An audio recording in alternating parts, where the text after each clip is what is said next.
Hi there, I'm Ed Kane. Again, I'm wanting to talk to you a little bit about lies, fear, and concern. And let's talk about our role as healthcare providers in this kind of environment where there is a lot of marketing messages that go along with kind of ideas about diet and things that you can do for your health. The marketing around fear and concern is very effective. It's an excellent way of keeping you kind of engaged and worried about the story.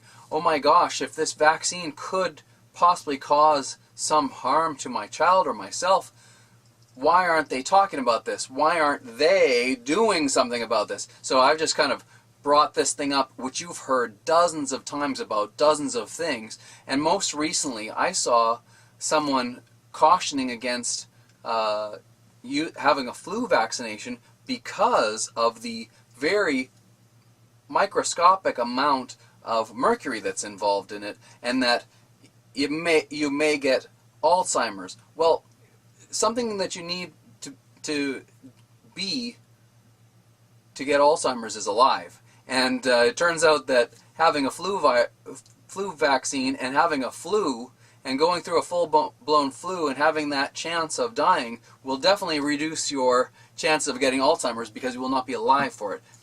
Sorry, that's a little tongue-in-cheek. But what I mean to say is that it's not fair to put this blame on this small amount of mercury amalgam that might be in there that's used as a preservative. So this tiny amount, we would get that easily in a year's worth of simple. If you had some amount of higher level food chain fish, something that eats a lot of other fish in the ocean, good chance you're getting this kind of dosage in some period of time, maybe a year. So if you think about it, the real benefits of doing some of these things outweigh these remote risks.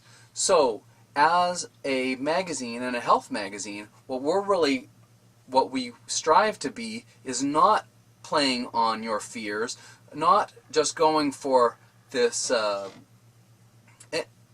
this quick information that's going to, maybe sell more magazines, but try to find a way to be a trust agent for you, so that you're wondering about what's happening with this. We're going to go out and research it. So you'll see some articles on how vaccines work and information that might play just exactly to that, so you have a good understanding of how things work.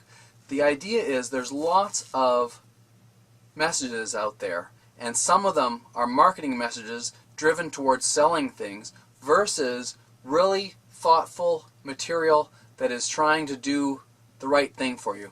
The people who have done the science on vaccines, for instance, have done some excellent work. The idea is that sometimes mistakes might be made, maybe contamination, but these very remote things, the CDC, the Centers for Disease Control, have looked at these specific incidences and found that no negligence or very rarely these accidents could happen, or more likely other things are happening at the same time and then we can't account for exactly what happened in these stories. It becomes a matter of huge volumes of people and statistics, 300 million people experiencing something, and then one or two small stories that might be something else entirely that we can't always attribute. Sometimes we don't know what is making someone allergic, someone having a reaction, someone whatever, but what we say, for the vast majority of people, these things have been tested, and hopefully you can trust an organization like the Centers for Disease Control to be looking out for you. And we're looking out for you too here at Functional Therapy Magazine. So thank you so much for being with us, and we hope that we can bring you that trusted information about health and wellness and personal development too. Thank you so much.